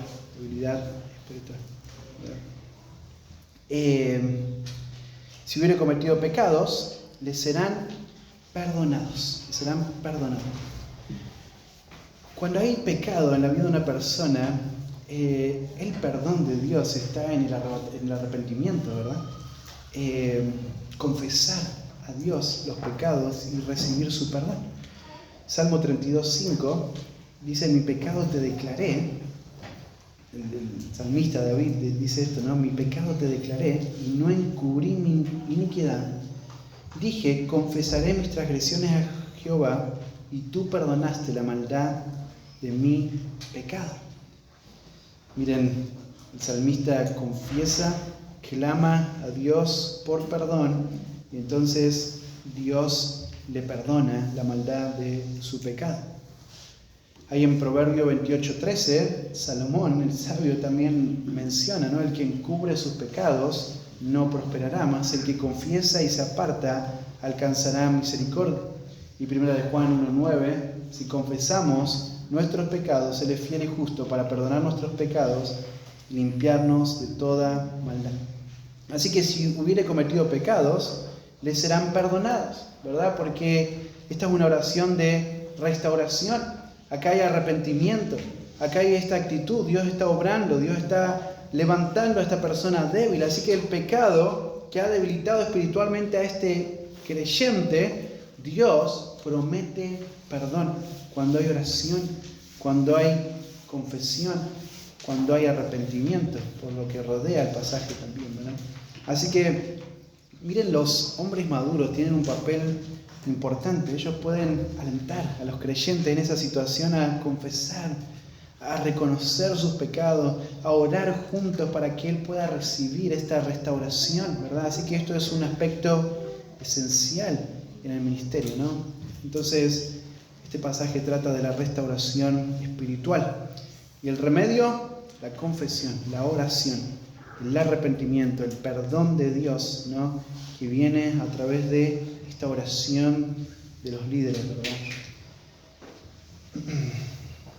Versículo 16. Voy a ver acá que no miren la hora que arranqué. Y acá la grabadora lo debería decir.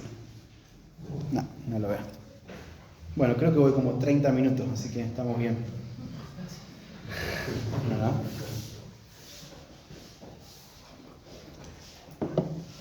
Versículo 16. Confesaos vuestras ofensas unos a otros. Después de hablar Santiago de estos creyentes que estaban derrotados, ¿no? Después de llamarles, de ordenarles a que ellos llamen a los ancianos y que oren por restauración, Santiago ahora se dirige a toda la iglesia. Santiago se dirige a toda la iglesia y él anima a los creyentes a confesar sus pecados unos a otros. Hermanos, antes de que estos pecados nos lleven a caídas más profundas, acá está el camino, ¿sí? Para no estar en la situación en la que acaba de describir Santiago, un creyente que está debilitado profundamente, está abatido, que no tiene ninguna motivación, lo único que puede hacer es llamar a los ancianos para no llegar hasta ese punto. Acá Santiago nos da el camino. ¿Cuál es el camino? La confesión unos a otros. Fíjate, confesaos vuestras ofensas. La palabra confesaos es la palabra para decir lo mismo que Dios dice. Es decir lo mismo que Dios dice en cuanto al pecado. Porque eso es lo que estamos confesando, ¿verdad? El pecado. Así que yo no defino el pecado según lo que yo pienso o según cómo veo yo que me fue afectando o afecta a otros, sino que decimos lo mismo que Dios dice del pecado. Así que confesar es eso, es decir lo mismo que Dios dice, es reconocer el pecado, es reconocer que yo soy culpable de este pecado delante de Dios y soy culpable ante otros. Esto es confesar, esta es la actitud de la confesión. No es excusarse, eso no es confesión. No es remordimiento, lo digo porque me pesa y no sé qué hacer. Confesar es decir lo que Dios dice del pecado. Es reconocer el pecado, es reconocer que soy culpable. Confiesa, confesaos unos a otros. Miren, la confesión debe ser dirigida unos a otros. La confesión no va dirigida a los ancianos, la confesión va dirigida unos a otros, todos. Y aún los ancianos están dentro de esta dinámica, ¿verdad? Lo que nosotros conocemos como la rendición de cuenta, ¿no? Este es un medio de gracia. Nosotros podemos interceder, podemos involucrarnos en la vida de otros y otros pueden involucrarse en mi vida. Esto es un regalo del Señor. Así que Santiago, él sabe que el pecado es peligroso. Él sabe que el pecado destruye y él sabe que el pecado más peligroso y que más destrucción trae sobre la vida de un creyente es cuando un creyente se mantiene aislado. Cuando alguien está ahí pensando, yo lo voy a resolver solo. No voy a interactuar con otro. No voy a confesar mi pecado a otro. No voy a meterme en las dinámicas del cuerpo porque no quiero exponer esto en mi vida. Santiago sabe el peligro que hay en mantenerse aislado. Hermanos, el pecado busca esconderse. El pecado busca hacerse en las sombras. El pecado busca quedarse ahí, no salir, no tienen que enterarse los demás. Pero Dios, Él quiere lo contrario. Él quiere que el pecado salga a la luz. Él quiere que el pecado se exponga. Él quiere que el pecado salga para que pueda ser tratado dentro de la comunión del cuerpo de Cristo, dentro de un compañerismo, unas relaciones que son profundas, que en amor se van confrontando, se van llevando hacia la santidad, van confesando unos a otros. Dios quiere que haya relaciones profundas, sinceras. Dios quiere que el pueblo de Dios, cuando se reúnan, no solamente en la iglesia, sino entre semana, no estén hablando cosas absurdas, sino que estén confesando su pecado, que estén orando unos por otros, que estén hablando de estos temas. ¿Por qué? Porque la santidad es la prioridad de un creyente. Esta es la forma en la que nosotros le damos gloria a Dios. Cuando creyentes tienen estas relaciones profundas, relaciones cotidianas, ¿verdad? No, es que no tengo la confianza con Juli, entonces no sé cómo acercarme a él, ¿verdad? Una excusa barata, ¿verdad? Para seguir manteniendo ahí mi pecado, mi imagen. Son relaciones que se dan de manera común, abiertas, de confianza. Relaciones donde hay oración. Relaciones donde se protegen unos a otros de seguir cayendo más y más en el pozo del pecado. Hermanos, es la comunión lo que va a dar esta fortaleza espiritual. Es lo que va a hacer de que no sigas avanzando hacia el desastre. La comunión y las relaciones profundas es lo que va a usar Dios para que puedas vencer el pecado y para que puedas tener una relación que va a ejercer, te va a poner presión. Por eso la habitamos. Por eso la habitamos, ¿no? Porque si Él no sabe lo que yo estoy lidiando, entonces yo mañana me puedo levantar sin ganas de luchar y entregarme a ese pecado y Él no me va a preguntar nada, ¿verdad? Se enteró. Fíjate, estas relaciones profundas ejercen una presión santa, una presión piadosa, que te anima a confesar, que te anima a buscar a tus hermanos y ser intencional y dejar de hablar tonterías y hablar de las cosas que realmente tienen valor. Te va a llevar a dejar el pecado y va a evitar de que vos estés en la condición de esta persona que veíamos recién, alguien abatido. Así que confesamos nuestras ofensas, la palabra ofensa, la palabra para pecados. Confesamos vuestros pecados unos a otros. Este pasaje tiene que ver con decir del pecado lo que Dios dice. Entonces yo digo de mi pecado lo que Dios dice con otros, ¿sí? Si vos ofendiste a alguien, tenés que ir y confesarlo y pedirle perdón, pero este no es el pasaje para eso. Este es el pasaje para entender que Dios te llama como creyente a vivir relaciones profundas donde se va a hablar, se va a decir lo que Dios dice de mi propio pecado, ¿sí? Y entonces dice que orad unos por otros. Bueno, nos sentamos y hablamos, ¿verdad? Hablamos de el pecado. Hablamos de cómo el pecado me está afectando. Hablamos de cómo Dios llama a ese pecado, ¿verdad? Y entonces, bueno, gracias por escucharme, me voy. No es así. Fíjense que claro que es el pasaje, ¿verdad? Decimos del pecado lo que Dios dice unos a otros y orad unos por otros. Hermanos, intercedemos ante Dios por ese hermano. Y ese hermano intercede ante Dios por mí. Fíjate, la confesión nos lleva a la iglesia a la murmuración. No lleva a la iglesia a andar hablando, ¿verdad? Andar destrozando a los demás, ¿verdad? Para quedar bien vos, ¿no? Y como el fariseo, gracias que no soy como ese publicano, ¿verdad? Estás haciendo eso cuando murmurás, ¿verdad? La confesión nos lleva a la murmuración. La confesión, fíjate, nos lleva a la oración. Intercedemos, oramos unos por otros. ¿Para qué? Bueno, para que seáis sanados. Sin confesión, sin oración, no vas a ser sanado. no vas a poder experimentar la gracia de Dios, la gracia restauradora.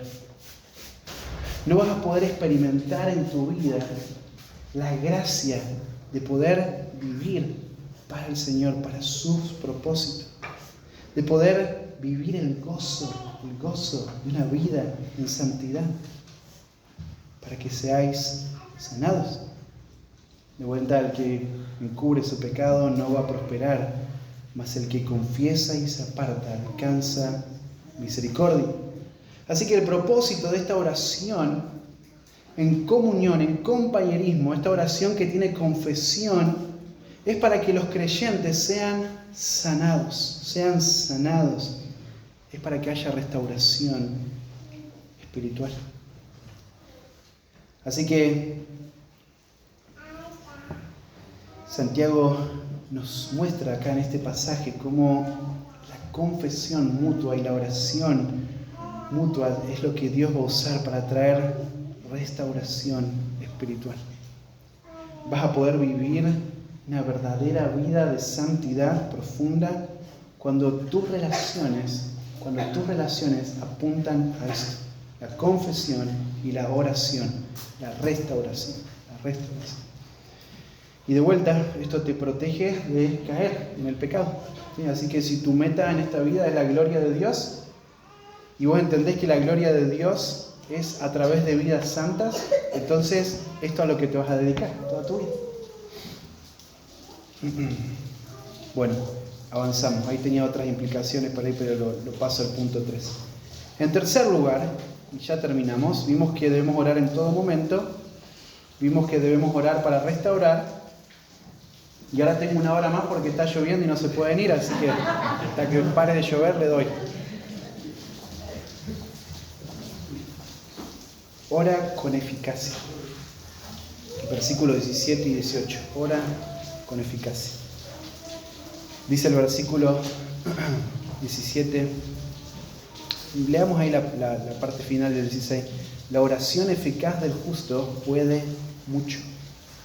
Elías era un hombre sujeto a pasiones semejantes a las nuestras y oró fervientemente para que no lloviese, y no llovió sobre la tierra por 3 años y 6 meses. Y otra vez oró, y el cielo dio lluvia, y la tierra produjo frutos.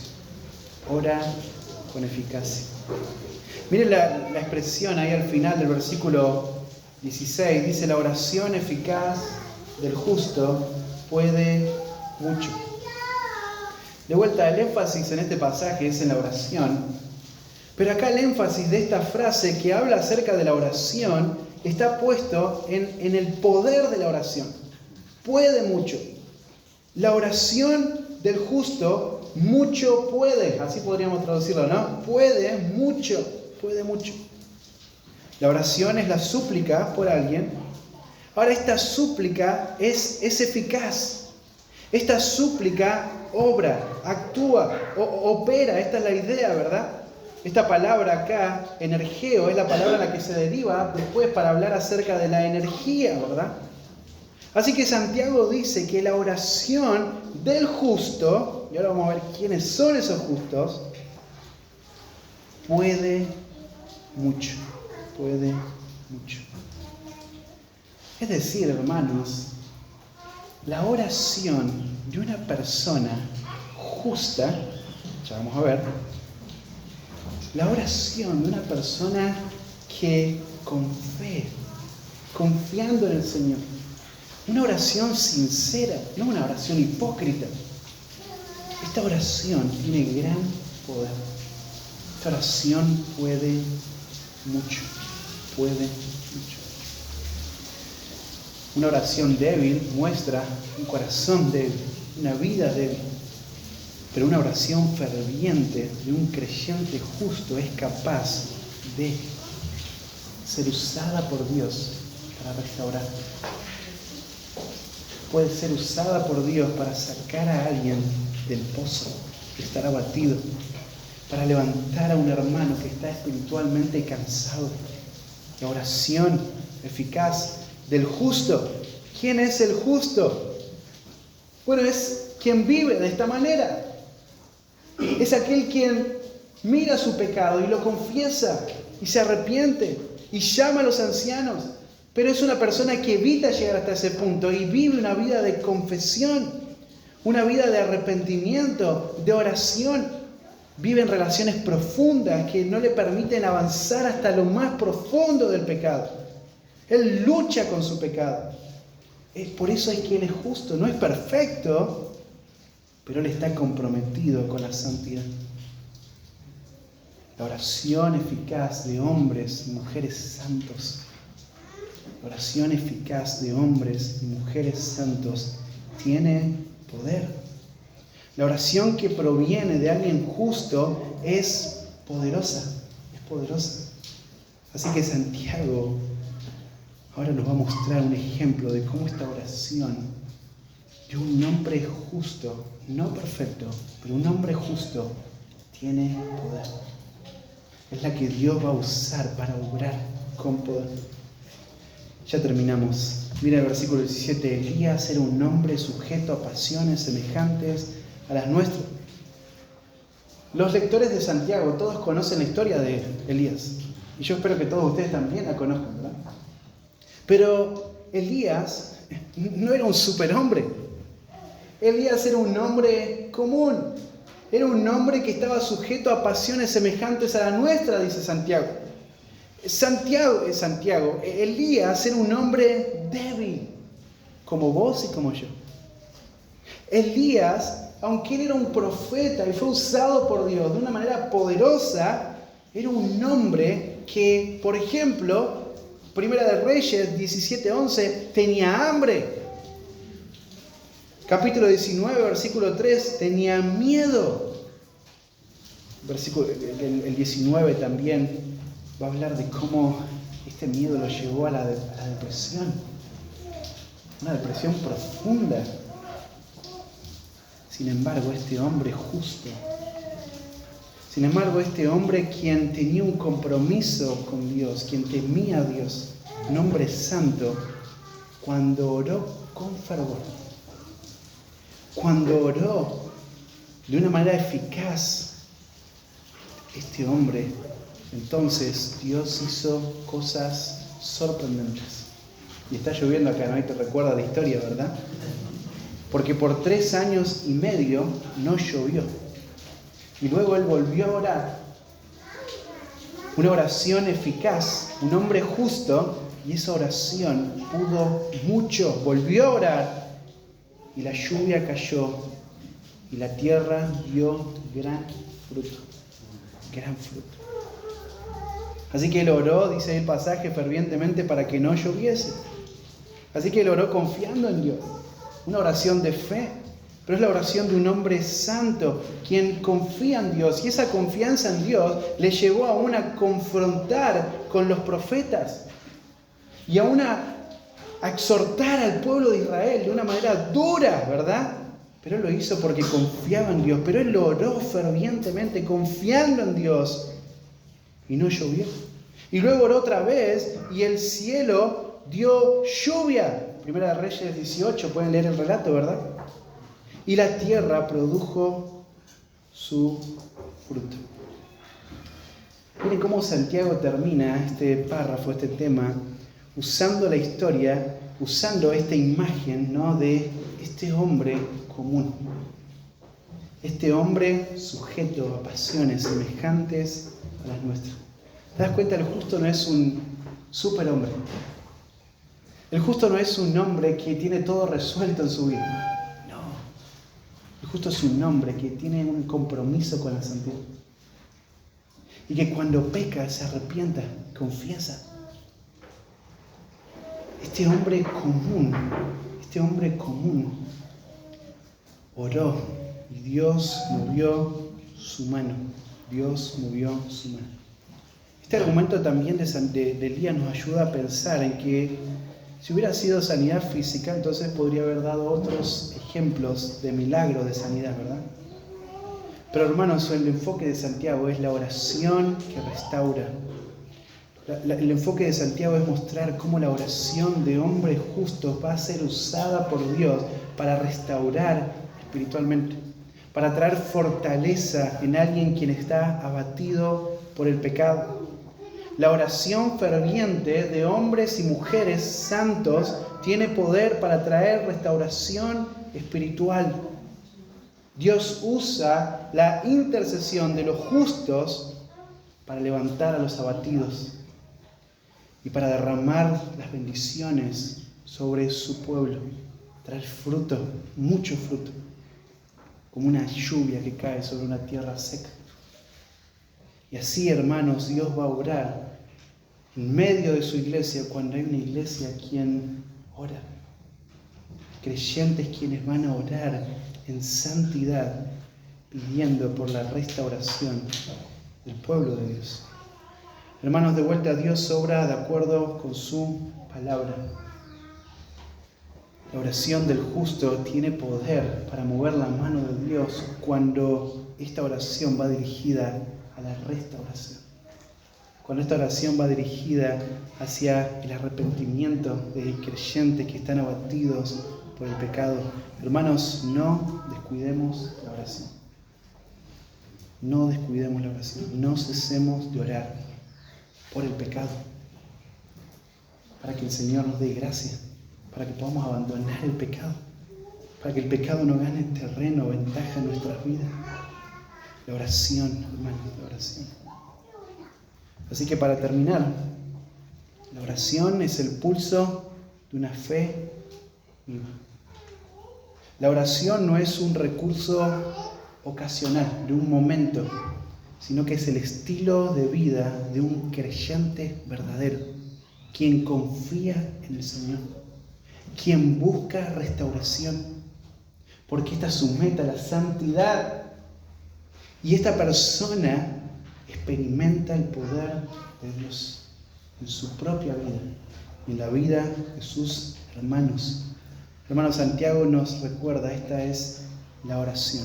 Este es el medio por el cual Dios santifica, fortalece a su pueblo para su gloria, para su gloria. Así que, padres, madres, hijos, hermanos, creyentes, todos nosotros debemos cultivar una vida de oración constante. Todos nosotros debemos cultivar una vida de oración constante en todas circunstancias, cuando hay aflicción y cuando hay alegría. Todo momento. Esta oración debe ser dirigida no tanto en los bienes materiales, sino que debe ser dirigida hacia la restauración espiritual, tu vida, tu familia, tus hermanos en Cristo.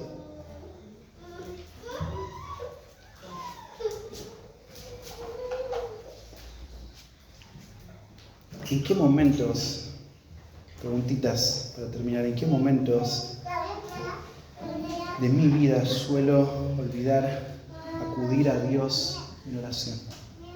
¿En qué momentos? Tal vez en momentos de aflicción o en momentos de alegría. ¿En qué momentos me olvido de acudir a Dios en oración? En mis oraciones estoy buscando la restauración espiritual o estoy buscando solución de problemas externos. Dios, necesito más dinero. Esa sería una solución externa, ¿verdad? ¿Qué buscas en tu oración? ¿Estás buscando restauración, santidad? ¿Estás buscando que haya una vida que se someta a la palabra?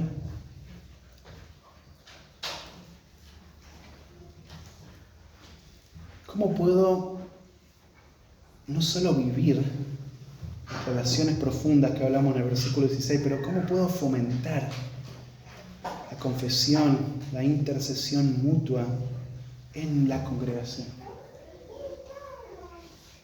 A veces este pensamiento de cumplir es un pensamiento que tiene raíces en el pecado, ¿no? En el egoísmo, ¿no? Y uno no se siente responsable de lo que pasa alrededor, ¿verdad? Uno piensa, bueno, yo hice mi parte, ya está, hasta acá llegué. ¿Cómo podemos fomentar la confesión y la intercesión unos con otros? ¿Cómo podés alentar a otros para que lo vivan? ¿Crees realmente que la oración tiene poder para restaurar? ¿Qué pasos concretos vas a dar para hacer de la oración un hábito continuo, un hábito diario y un hábito congregacional? ¿Qué pasos concretos vas a dar? Oremos al Señor. Padre, esta mañana, Señor, tu palabra, Señor, otra vez expone, Señor, saca a la luz la manera superficial en la que vivimos, Señor. Tu palabra, Señor, una vez más expone cómo nuestra mirada, nuestra mente está puesta en esta tierra, las cosas pasajeras. Señor, vemos el poder de tu oración, vemos los resultados de orar en santidad, pero aún así nuestro corazón, nuestro tiempo, nuestra energía, todo va dirigido hacia otras cosas, Señor, que no tienen ningún valor eterno. Cosas que solo lo que hacen es distraernos, Señor, desenfocarnos de vivir para tus propósitos eternos. Señor, y si hoy no estamos viviendo vidas de oración, no es porque nos falte el tiempo, Señor, sino porque estamos tan inmersos en el pecado. Estamos tan esclavizados, Señor, y aún pensando que estamos bien. Padre, qué engañoso que es nuestro corazón. Señor, ayúdanos a poder arrepentirnos frente a estas verdades. Ayúdanos, Señor, en todo momento poder tener esta actitud de oración, de súplica, de clamor, de adoración a ti, de dependencia a ti. Ayúdanos, Señor, a en todo momento, Padre, buscar, confesar los pecados, tener relaciones profundas donde podamos, Señor, orar y clamar a ti para que tú puedas restaurar nuestro corazón. Señor, ayúdanos a confiar. Ayúdanos a confiar en este recurso de gracia que tú nos das. Ayúdanos a confiar, Señor, en este privilegio que tú nos das, Señor, que es orar, clamar a ti, Señor, y tú escuchas y tú mueves tu mano cuando hombres y mujeres santos claman a ti por restauración. Señor, vamos a ver una iglesia vibrante, una iglesia santa, vamos a ver una iglesia que refleje los principios del Nuevo Testamento cuando oremos de esta manera. Señor, y cuando vivamos de acuerdo a estos principios. Ayúdanos, Señor, a crecer, a madurar, a abandonar el pecado, Señor, y a vivir de acuerdo a tu palabra, Señor. Te lo pedimos, Señor, te pedimos que obres de esta manera en nuestras vidas, que tu Espíritu traiga fruto por medio de tu palabra, Señor. En nombre de Jesús. Amén.